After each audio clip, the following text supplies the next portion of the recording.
What does the D stand for? Dope. Dope. I don't think so. Dangerous. Danger. Danger's my middle name.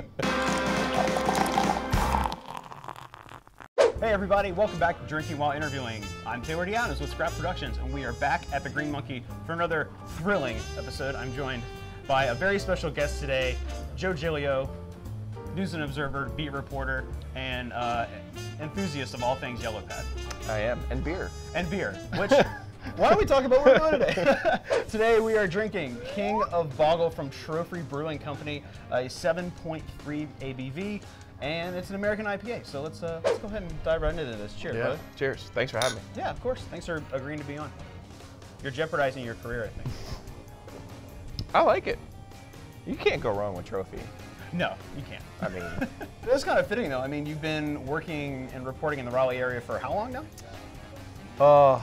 I've been at the N&O since December of 1995. Wow. When I was a lowly agate clerk answering the phone, and we used to have box scores and the paper things you have to explain. Mm-hmm. Didn't really start writing until about '99 when the Hurricanes moved to Raleigh. I started doing a lot of hockey. I was the backup guy. I started doing recreational sports, women's sports. Covered the CIAA for a couple of years. Then I covered Duke football for a couple of years, and then I really started covering the ACC in 2004. Well, I think you're famous on Twitter for your Yellow Pad pictures and your stat breakdowns, and just you pull out the randomest facts, which I think people were very impressed by. So I thought it only appropriate that all my questions today are written down on a Yellow Pad. We got to work on your handwriting a smidge, though. No, see, I know what it means, and that's all that matters. All right. That wouldn't fly, though, as the YP, because everyone else has to be able to read it. Yeah, I'm jealous of that, because I can actually read what you write. It is the pen, though, I will say that. Sorry. Yeah, this is terrible. Don't do this. It's definitely about the pen. How and why did you first get into journalism? I always tell people, when I was in 7th grade, I had a English teacher who told me, you know, you have a talent, you have an ability to write. And I'm in 7th grade, and I'm like, I'm not sure, because my dad was a math teacher, so I never really thought of myself as a writer or someone who was good with words. And when she told me that, I was thinking, okay, I always kind of kept that in the back of my mind. And I played every sport growing up. My dad was a football coach, and I always enjoyed football. And I always followed everything, all these stats that you see, I always memorized them. We had USFL season tickets, believe it or not. Oh, back, cool. Yeah. So, followed football, followed basketball when the NCAA tournament used to always be in the Meadowlands in New Jersey. And so I loved college basketball growing up. And when I got to NC State, I wasn't good enough to play basketball. I wasn't good enough to play football. But I was good enough to write about them at Technician. And that's where it started. And I didn't start in sports. You know, you had to kind of work your way up. One day, the statistics editor, his name is Kevin Clark, at the News and Observer, came up to the offices at Technician at Witherspoon Center, and they just needed someone to work for the summer.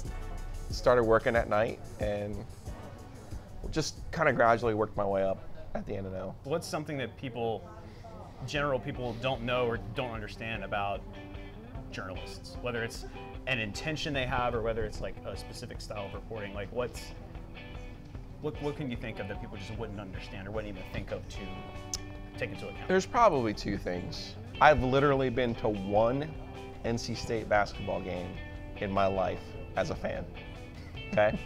My freshman year, the very first game I went to at Reynolds, they lost to Campbell, okay? And it was a big deal. From that point on, I didn't go to any other games that year. Did you think of yourself as a bad luck charm? No, I was just like, okay, well, they're not very good. The next year, I started working for Technician. I started covering games. I started doing more.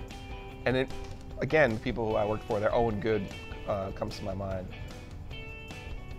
Kind of instilled in you as that if you're a journalist and you're not there to cheer, you're not there to, you know, clap, you're not there to get anyone's autograph, you're there to cover the game for the paper.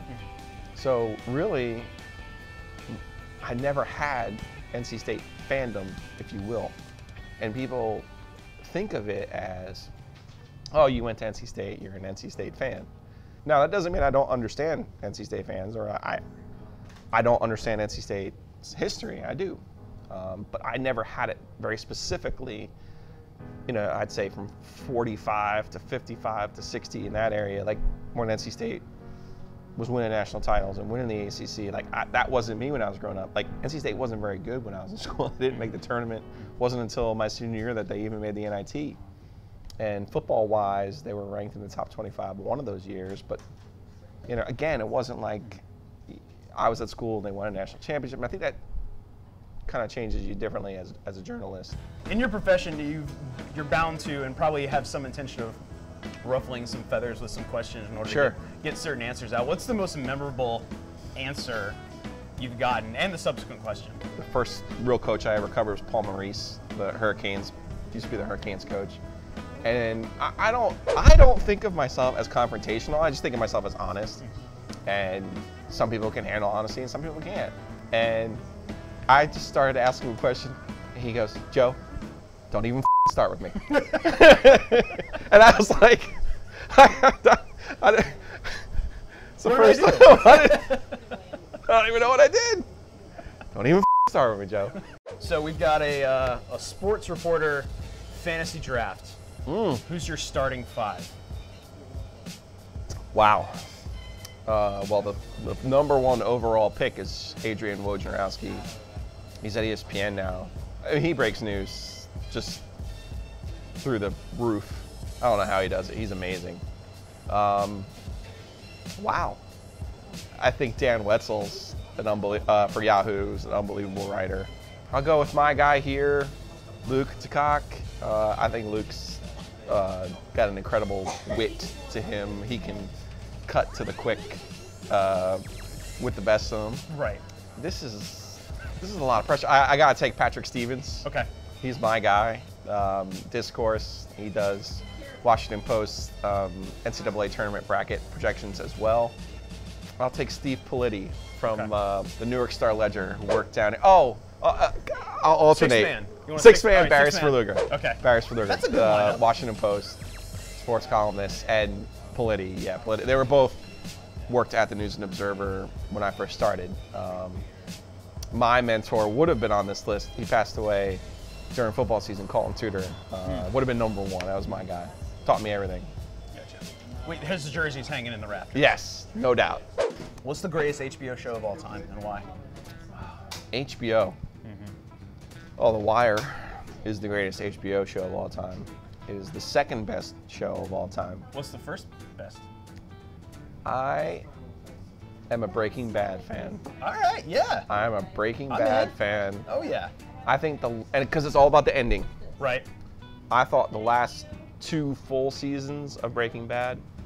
I'm also big into I want to guess what's going to happen. I want to try to predict. You're into that mythology. Yeah, like Game of Thrones right now is my favorite show.